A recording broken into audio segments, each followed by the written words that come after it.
Hello, good morning and जय Hind students. आज का जो हमारा टॉपिक है वो फिजिक्स का हम लोग आज नया टॉपिक स्टार्ट करने जा रहे हैं जिसका नाम है मोशन।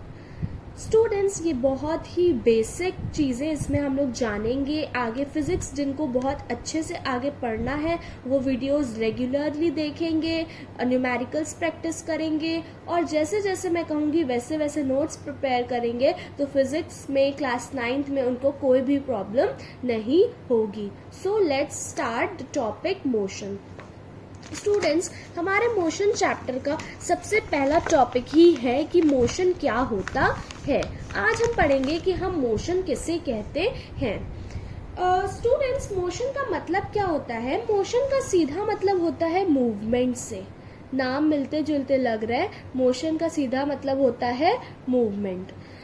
अगर कोई भी बॉडी है, ठीक है, अगर कोई बॉडी है उसका जो पोजीशन है वो अगर टाइम के साथ बदल रही है, वो बॉडी अगर मान लो कुछ समय पे पॉइंट ए पे है, मान लो 3 बजे वो बॉडी जो है ए पॉइंट पे है और 3:02 पे वो बॉडी बी पॉइंट पे चली गई, तो समय के साथ क्या हुआ? उस बॉडी की पोजीशन में चेंज आया।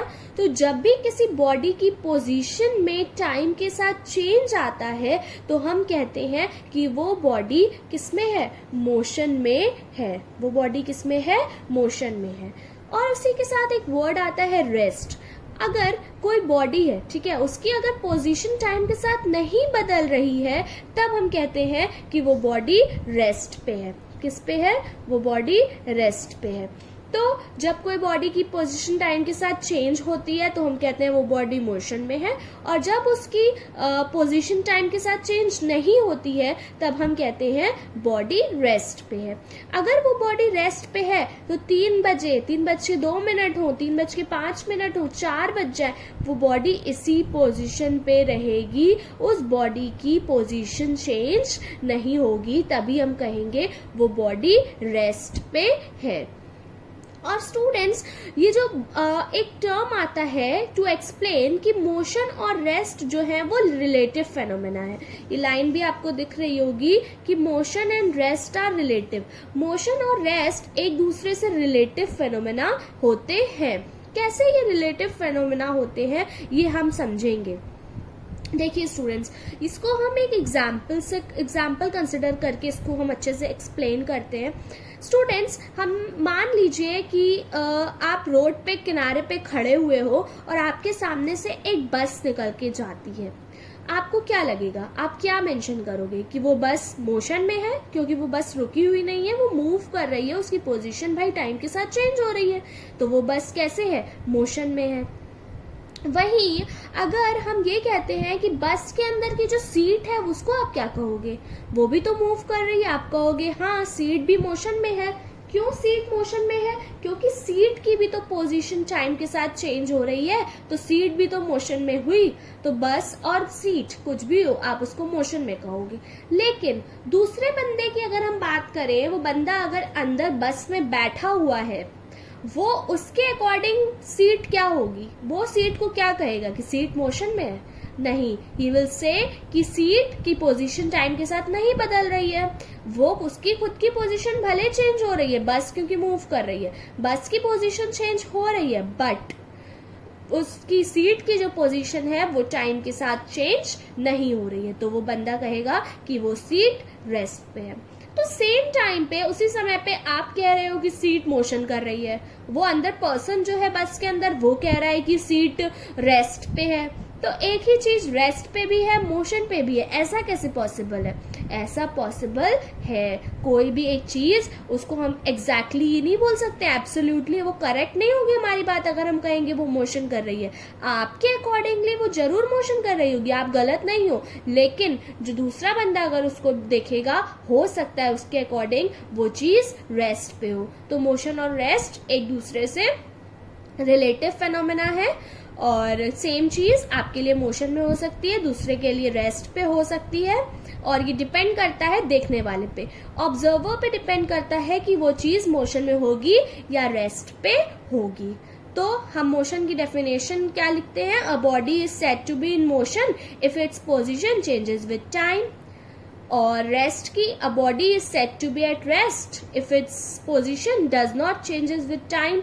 ओके, और एक पॉइंट हमेशा याद रखिएगा ये बात को कि motion and rest are relative to each other. Question exam में पूछता है motion and rest are relative to each other, dot देके एक्सप्लेन। तो इसको आप पूरा एग्जाम्पल से, जो मैंने एग्जाम्पल बताया वो एग्जाम्पल दे करके अगर आप उसको एक्सप्लेन कर देते हो तो आपके एक पॉइंट भी मार्क्स नहीं कटेंगे, आपका पूरा आंसर वो करेक्ट माना जाएगा। स्टूडेंट्स, आगे हमारा टॉपिक है डिस्टेंस और डिस्प्लेसमेंट। ओके, लेकिन उसको पढ़ाने से पहले मैं क्वांटिटीज के बारे में डिस्कस करना चाहूंगी कि क्वांटिटीज क्या होती है। स्टूडेंट्स देखिएगा, जिस भी चीज को हम मेजर करें, anything which we measure is quantity. जिस भी चीज को हम मेजर करते हैं बच्चों, वो क्वांटिटी होती है। लेंथ, किसी चीज की आप लेंथ मेजर करते हो, length is a physical quantity. Okay, quantity के साथ आप फिजिकल क्वांटिटी भले पढ़ो कि कोई भी चीज जिसको हम मेजर करते हैं वो होती है physical quantity. Okay, length, length is a physical quantity, length को क्योंकि हम मेजर करते हैं। Mass is a physical quantity, mass को हम मेजर करते हैं। और भी कई सारी चीजें, स्पीड को हम मेजर करते हैं, speed is a physical quantity. तो जिस भी चीज को हम मेजर करें वो क्या होती है, वो होती है फिजिकल क्वांटिटी। स्टूडेंट्स, ये फिजिकल क्वांटिटीज ना दो प्रकार की होती हैं, एक होती है स्केलर, दूसरी होती है वेक्टर क्वांटिटीज। कौन सी दो प्रकार की क्वांटिटीज होती हैं, स्केलर और वेक्टर क्वांटिटीज। पहले हम पढ़ेंगे स्केलर क्वांटिटीज के बारे में कि स्केलर क्वांटिटी क्या होती है। स्टूडेंट्स देखिएगा, स्केलर क्वांटिटी में मैग्नीट्यूड होता है, ठीक है, क्या होता है, मैग्नीट्यूड होता है। और वेक्टर क्वांटिटीज में मैग्नीट्यूड के साथ साथ उसका डायरेक्शन भी होता है। उसके पहले अगर हम उस स्केलर और वेक्टर क्वांटिटीज बताएं, उससे पहले एक बात याद रखिएगा कि कोई भी फिजिकल क्वांटिटी होती है ना, मतलब कोई भी मेजरेबल क्वांटिटी जिसको हम मेजर करते हैं, उसमें दो चीजें आती हैं, एक कुछ मैग्नीट्यूड आता है, एक उसकी यूनिट आती है। जैसे अगर आप लेंथ को मेजर करते हो, लेंथ कैसे बताते हो, 10 लेंथ है ऐसे बताते हो, लेंथ 10 है, नहीं, हम क्या बोलते हैं, 10 मीटर लेंथ है। तो 10 क्या हुआ, लेंथ का मैग्नीट्यूड हुआ, और उसके साथ ये क्या m आ गया, m उसका यूनिट हो गई। तो 10 मीटर क्या है, लेंथ होती है। ठीक है, तो फिजिकल क्वांटिटी कोई भी हम मेजर करते हैं, उसके साथ उसका मैग्नीट्यूड, कुछ नंबर और उसकी यूनिट, ये दो चीजें हम लगाते हैं, तब जाके हम किसी भी क्वांटिटी को मेजरेबल क्वांटिटी को बताते हैं। ठीक है, ये हो गया। अब स्केलर क्वांटिटी और वेक्टर क्वांटिटी क्या होती हैं स्टूडेंट्स, ये आपका बेस है जो जब तक आप फिजिक्स पढ़ते रहोगे तब तक ये आपका पीछा करता रहेगा। जब आप फिजिक्स पढ़ते रहोगे तब तक आपके साथ स्केलर और वेक्टर क्वांटिटीज की कहानी चलती रहेगी। स्केलर और वेक्टर क्वांटिटीज बच्चों होती क्या है, स्केलर क्वांटिटीज ये वो क्वांटिटीज होती हैं जिनको डिफाइन करने के लिए हमें बस उनकी मैग्नीट्यूड की जरूरत पड़ती है और किसी चीज की जरूरत नहीं पड़ती है। तो वो क्वांटिटीज जिनको सिर्फ और सिर्फ मैग्नीट्यूड की जरूरत पड़ती है वो क्वांटिटीज कहलाती हैं स्केलर क्वांटिटी। जैसे डिस्टेंस है, अगर हम आपसे बोलते हैं कि आप 100 मीटर डिस्टेंस कवर करके आओ, तो आप क्या बोलोगे कि 100 मीटर तो हम कर रहे हैं, कौन से डायरेक्शन का डिस्टेंस बताओ, आप ये बोलोगे। कौन से किस जगह का डिस्टेंस बताओ, आप ये बोलोगे। नहीं, डिस्टेंस का मतलब अगर हमने बोल दिया 100 मीटर तो मतलब केवल 100 मीटर आपको चलना है, इसमें डिस्टेंस में कोई भी डायरेक्शन की बात नहीं होती है। इसका और एग्जाम्पल देख लो, स्पीड है, ठीक है, और जब हम स्पीड बताते हैं कि कोई गाड़ी है 100 मीटर पर सेकेंड की स्पीड से चल रही है, तो 100 मीटर पर सेकेंड की स्पीड से अगर वो रन कर रही है तो सिर्फ हम ये बता रहे हैं कि वो इतनी स्पीड से चल रही है, हम ये बिल्कुल नहीं बता रहे कि वो किस डायरेक्शन में चल रही है। स्पीड एक स्केलर क्वांटिटी हो गया, डिस्टेंस एक स्केलर क्वांटिटी हो गया। नेक्स्ट आता है वेक्टर क्वांटिटीज। ये वो क्वांटिटीज है जिनको मैग्नीट्यूड की जरूरत तो पड़ती ही पड़ती है, उसके साथ उनको ये भी बताना पड़ता है कि किस डायरेक्शन में वो क्वांटिटी मेजरेबल है, मतलब उन क्वांटिटी का डायरेक्शन क्या है। एग्जाम्पल में आता है डिस्प्लेसमेंट हुआ, वेलोसिटी हुआ। स्टूडेंट्स, ये क्वांटिटीज जो है ना, ये क्वांटिटीज की डेफिनेशन ये सिर्फ अभी आप जान लो कि scalar quantity which requires only magnitude, vector quantity which requires magnitude as well as direction. ठीक है, और इनके एग्जाम्पल्स लिख लो। स्केलर और वेक्टर आपका डिफरेंशिएट में आएगा। अगर ये आपको क्लियर बहुत नहीं हो पा रहा है इस मोमेंट पे, डोंट वरी रिगार्डिंग दैट। आगे आगे जब हम क्वांटिटीज पढ़ेंगे तो ये स्केलर वेक्टर आपको कोई प्रॉब्लम नहीं करेगा। सो नेक्स्ट, हमें जो सबसे पहली फिजिकल क्वांटिटी पढ़नी है उसका नाम है डिस्टेंस। स्टूडेंट्स, डिस्टेंस होता क्या है? डिस्टेंस की डेफिनेशन आप हमेशा याद रखिएगा, actual path length covered by a body. Actual path length covered by a body. देखिएगा स्टूडेंट्स, अगर कोई बॉडी है, ठीक है, वो उसने अपना मोशन ए पॉइंट से स्टार्ट किया, वो पहले बी पे गई। ठीक है, मान लीजिए ये क्या है, ये आपका घर है। ठीक, घर से आप स्टार्ट किए, आप पहले अपने फ्रेंड के घर गए। ठीक है, फ्रेंड्स हाउस गए। फ्रेंड हाउस से होने के बाद आप दोनों मिल करके स्कूल पहुंचे। कहाँ पहुंचे? स्कूल पहुंचे। ठीक है, आपका घर से आपके फ्रेंड हाउस का जो डिस्टेंस था वो मान लीजिए 4 किलोमीटर का था, और फ्रेंड के घर से स्कूल की जो दूरी थी वो 5 किलोमीटर की थी। तो स्टूडेंट, आपने डिस्टेंस कितना ट्रेवल किया अपने घर से स्कूल तक, ए पॉइंट से सी पॉइंट तक, यानी घर से स्कूल तक आपने कितना डिस्टेंस ट्रेवल किया? आपने डिस्टेंस जो ट्रैवल किया वो है 4 किलोमीटर घर से फ्रेंड हाउस तक, और 5 किलोमीटर और फ्रेंड हाउस से स्कूल तक। मतलब टोटल आपने कितना डिस्टेंस ट्रैवल किया? 9 किलोमीटर का डिस्टेंस ट्रैवल किया। तो जब आप जितनी एक्चुअल पाथ लेंथ कवर करोगे वही डिस्टेंस हो जाता है। मतलब जो भी आप पाथ लेंथ कवर करो, अगर आप इधर से इधर जा रहे हो 2 किलोमीटर, इधर से इधर जा रहे हो 3 किलोमीटर, यहाँ से यहाँ 5, यहाँ से यहाँ 6, तो यहाँ से लेकर के यहाँ तक का आपका डिस्टेंस बताना है। तो आप क्या बताओगे? 2 मीटर गए, फिर 3 गए, फिर 5 गए, फिर 6 गए, यानी टोटल 6 5 11, 11 12 14 15 16 किलोमीटर आपने टोटल डिस्टेंस कवर किया। ठीक है, ये हो गया डिस्टेंस की definition. Actual path length covered by a body is distance. Students, distance एक हमेशा याद रखिएगा स्केलर क्वांटिटी है। कैसी क्वांटिटी है? स्केलर क्वांटिटी है। इसको बताने के लिए केवल आपको मैग्नीट्यूड की जरूरत पड़ती है, डायरेक्शन की जरूरत नहीं पड़ती है। ठीक है स्टूडेंट्स, मतलब आप यहाँ से यहाँ गए तो आपको 4 किलोमीटर की ही बात होगी। ये नहीं बोलेगा कि 4 किलोमीटर ए से बी गए, ये नहीं। हम जब डिस्टेंस लिखेंगे तो हम सिर्फ 4 किलोमीटर लिखेंगे। कौन से डायरेक्शन में, इसकी बात नहीं होगी, क्योंकि डिस्टेंस एक स्केलर क्वांटिटी होती है। उसके बाद स्टूडेंट्स, जो एसआई यूनिट होती है डिस्टेंस की, वो क्या होती है? मीटर होती है। ठीक है, जो एसआई यूनिट होती है वो मीटर होती है। मीटर में हम डिस्टेंस को कैलकुलेट करते हैं। और भी बिगर यूनिट्स हैं डिस्टेंस की। बिगर यूनिट्स में आता है जैसे किलोमीटर, 1 किलोमीटर में 1000 मीटर होता है एक पॉइंट।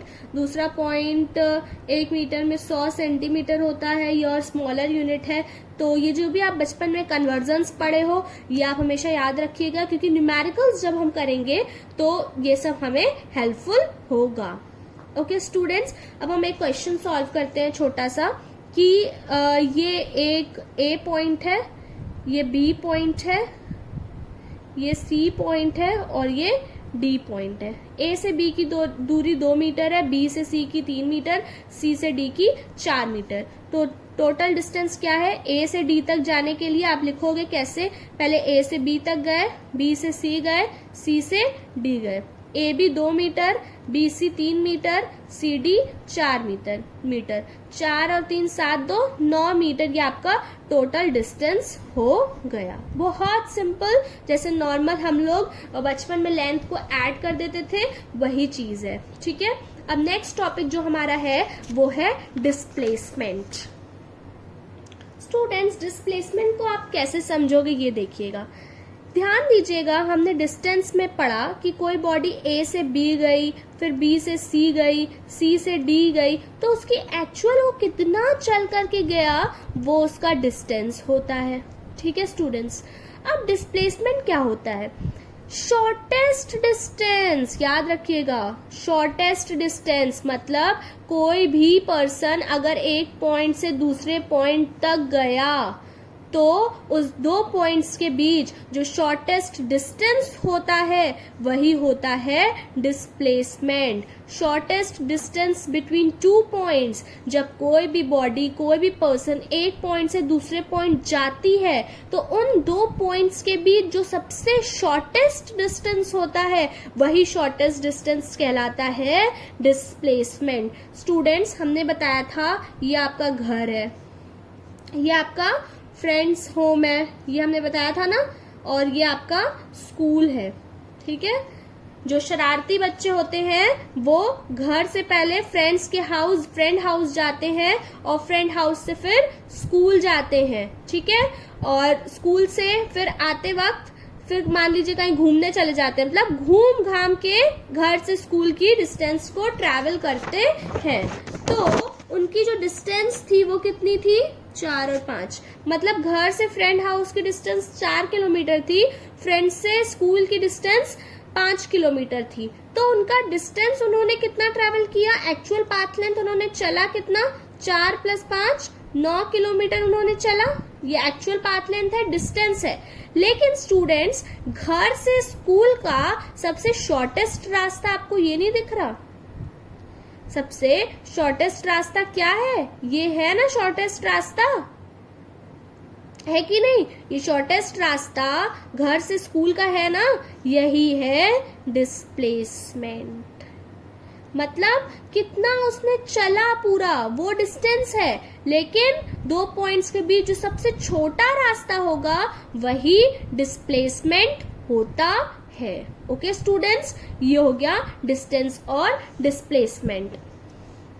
याद रखिएगा, इसकी भी एसआई यूनिट कितनी है? मीटर होती है, और इसकी जो क्वांटिटी है ये वेक्टर क्वांटिटी है।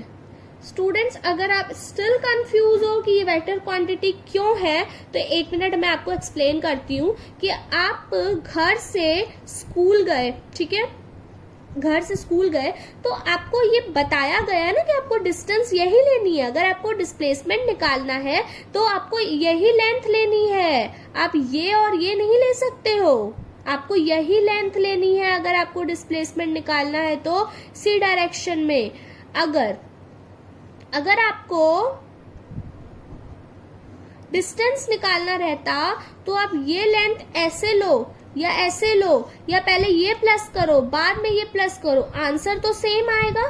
लेकिन डिस्प्लेसमेंट में आपको सबसे शॉर्टेस्ट डिस्टेंस को ही चुनना होगा दो पॉइंट्स के बीच में, तभी आप डिस्प्लेसमेंट कैलकुलेट कर पाओगे। मतलब इसमें डायरेक्शन को वैलिड किया गया है कि आपको डायरेक्शन से इसमें मतलब है, इसीलिए ये कैसी क्वांटिटी है? ये वेक्टर क्वांटिटी है। इसकी एसआई यूनिट मीटर होती है बच्चों। और एक बात याद रखिएगा, कुछ फर्क होता है डिस्टेंस और डिस्प्लेसमेंट में। क्या फर्क होता है कि ये तो बता दिया, पहला क्या है? डिस्टेंस एक्चुअल पाथ लेंथ है। स्टूडेंट्स, ऐसे छोटा करके आप मत लिखिएगा, एग्जाम्स में अच्छे से लिखिएगा। The actual path length covered by a body from one point to another, then the distance is said to be, then its length is said to be distance. और डिस्प्लेसमेंट को क्या लिखेंगे? शॉर्टेस्ट पाथ, मतलब सबसे छोटा रास्ता। Shortest path covered by a body in going from one point to another. इज displacement, वही डिस्प्लेसमेंट है। इसका भी लिखवा दूं, actual path length covered by body in going from one point to another is distance. Okay students, ये हो गया डिस्टेंस और डिस्प्लेसमेंट।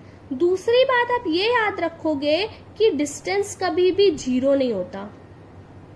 भाई अगर आप मूव किए हो एक पॉइंट से दूसरे पॉइंट, तो आप कुछ तो डिस्टेंस चले ही होगे ना। ऐसा तो है नहीं कि आप जीरो डिस्टेंस चले होगे, नहीं, आप कुछ तो चले ही होगे ना, कुछ तो आपकी पाथ लेंथ होगी, इसीलिए कभी जीरो नहीं हो सकता। ये जीरो हो सकता है। एक एग्जांपल दूं, wait let me write this, it could be zero.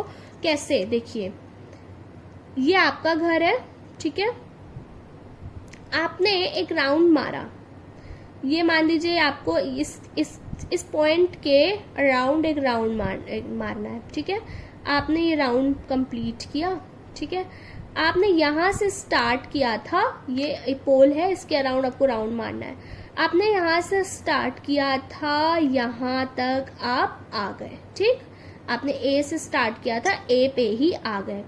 तो सबसे शॉर्टेस्ट डिस्टेंस तो आपका ए से ए तक ही है ना, from A to A shortest distance. तो शॉर्टेस्ट डिस्टेंस तो आपने कुछ चला ही नहीं। अगर हम एकदम शॉर्ट डिस्टेंस की बात करें तो आपने तो कुछ चला ही नहीं। तो इस सर्कल के अकॉर्डिंग आपका जो डिस्प्लेसमेंट हो गया वो कितना हो गया, 0 मीटर। लेकिन अगर आप इसी सर्कल में डिस्टेंस कैलकुलेट करोगे तो आपने एक सरकमफरेंस पूरा मारा है। तो एक सरकमफरेंस कितना होता है उसका, सर्कल का 2πr। अगर इसकी रेडियस 2 मीटर है तो 2 इंटू पाई इंटू 2 यानी 4 पाई मीटर आपने डिस्टेंस कवर किया। लेकिन डिस्प्लेसमेंट कितना है आपका, 0 है, क्योंकि आपने एक सेम पॉइंट से चले उसी पॉइंट पे आ गए। तो सेम पॉइंट पे आप शॉर्टेस्ट डिस्टेंस कैलकुलेट करोगे तो वो तो 0 ही रह जाएगी ना, आप तो कहीं बढ़े ही नहीं, सेम पॉइंट पे हो। शॉर्टेस्ट डिस्टेंस, सबसे छोटी डिस्टेंस लेनी है तो ये 0 ही होगी। इसीलिए डिस्प्लेसमेंट 0 हो सकता है बट डिस्टेंस कभी भी 0 नहीं हो सकता। तीसरी बात याद रखिएगा कि डिस्टेंस हमेशा पॉजिटिव रहता है, ठीक है। क्या रहता है, पॉजिटिव रहता है। अगर रिवर्स डायरेक्शन में, मतलब हम डिस्टेंस को कभी कह ही नहीं सकते कि डिस्टेंस निगेटिव है। चौथा डिफरेंस ये कि डिस्टेंस एक स्केलर क्वांटिटी है लेकिन डिस्प्लेसमेंट एक कैसी क्वांटिटी है, वेक्टर क्वांटिटी होती है, ठीक है। तो आज हमने क्या पढ़ा, हमने पढ़ा मोशन क्या होता है, रेस्ट क्या होता है, 2 बातें। तीसरी बात हमने फिजिकल क्वांटिटी के बारे में पढ़ा, 2 तरह की क्वांटिटीज होती हैं, स्केलर और वेक्टर क्वांटिटी। उसके बाद हमने पढ़ा कि डिस्टेंस क्या होता है, उसके बाद हमने पढ़ा डिस्प्लेसमेंट क्या होता है, उसके बाद हमने पढ़ा दोनों में डिफरेंसेस क्या होते हैं। अब इसके आगे हम कुछ डिस्टेंस और डिस्प्लेसमेंट के ऊपर न्यूमेरिकल सॉल्व करवाएंगे जो कि हमारा नेक्स्ट वीडियो में जाएगा। ओके, तब तक के लिए thank you so much students.